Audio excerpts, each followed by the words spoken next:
Una trabajadora tiene un contrato verbal, dice aquí. Los primeros 18 meses estuvo laborando por jornadas de tiempo completo, pero ya lleva un año trabajando semana de por medio. Miren que hay un cambio. Adicionalmente, no le pagan seguridad social, prestaciones sociales, ni los demás pagos de ley. Y finalmente, la obligan a firmar recibos por prestación de servicios. Si le terminan el contrato verbal, ¿qué derechos puede reclamar y ante qué instancia? Bueno, la pregunta es muy interesante y el caso es un caso que yo creo que se puede dar con mucha facilidad en muchas partes del país. Y lo que tenemos es pues una contratación verbal, ¿cierto? Tenemos un acuerdo de voluntades que ha sido pactado entre el empleador y la trabajadora, ¿cierto? Donde le dice inicialmente trabaje durante X jornada laboral y a medida que se va dando, que se va ejecutando el contrato, esa jornada laboral se modifica o muta, hay una mutación de esa jornada laboral, ¿ya? Ahora, la primera pregunta que nace es, ¿será que si yo hago un acuerdo con alguien verbal y esa persona todos los días viene a trabajar a mi empresa, yo le digo, usted tiene que llegar aquí a las 7:30 en punto de la mañana, tiene una hora de almuerzo entre las 12 y la 1 de la tarde y se va a las 5:30 de la tarde o se va a las 5 de la tarde, ¿será que allí, en ese caso, tenemos un contrato de trabajo? Además de eso, todos los días le digo qué hacer, le doy órdenes, todos los meses le pago un salario, ¿cierto? Está completamente subordinada a esa persona, pero no hay un contrato de trabajo que lo soporte por escrito, sino que hay un acuerdo verbal. ¿Será que estamos en el escenario de un contrato de trabajo?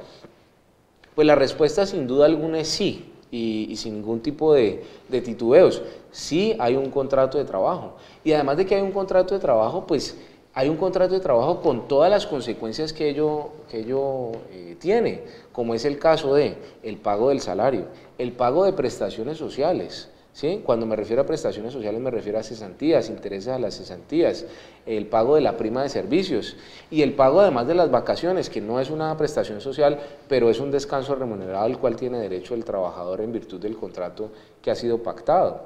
Además de eso, el contrato verbal, ¿cierto?, que existe en la normatividad laboral, en la legislación laboral, pues es un contrato que además, por el hecho de ser verbal, tiene la virtualidad de ser un contrato a término indefinido. Eso es muy importante que lo sepan. Entonces, en ese orden de ideas, pues sí habrá lugar a una reclamación, a una posible reclamación por parte de la trabajadora en caso de un incumplimiento de ese acuerdo verbal. Entonces, bueno, ya digamos aclaramos la primera parte de la pregunta o la primera parte del caso, y es que efectivamente si tiene un contrato verbal, necesariamente, y si tiene las características del contrato de trabajo, pues estamos frente a un contrato laboral con las consecuencias que acabo de mencionar. Ahora, veo que además de eso nos plantean un escenario donde hay una modificación de las jornadas de trabajo. Bueno, pues eso también es muy sencillo de revisar, y es, ¿qué hace uno en ese caso? Uno lo que hace es, si estamos hablando que hay un contrato de trabajo hace 18 meses, o los primeros 18 meses estuvo laborando por jornadas de tiempo completo, pues entonces uno lo que hace es, revisa los 18 meses y dice, bueno, dentro de estos 18 meses tengo que pagar prestaciones sociales, ¿cierto? Ya estamos viendo que ya pasó incluso de un año, o sea, es decir, 12 meses más otros 6 meses de trabajo, lleva un año y medio trabajando.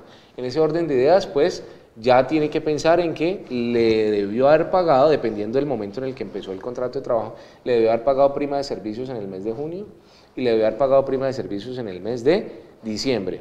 Además de eso, le tuvo que haber consignado las cesantías antes del 14 de febrero del año siguiente, o sea, del año que acabó de pasar, porque durante todo ese año que trabajó, esa fracción de año que trabajó el año anterior a esa causación, pues ya debía haber pagado las cesantías, o mejor dicho, se causó el derecho a ese pago de las cesantías a más tardar el 14 de febrero del año siguiente.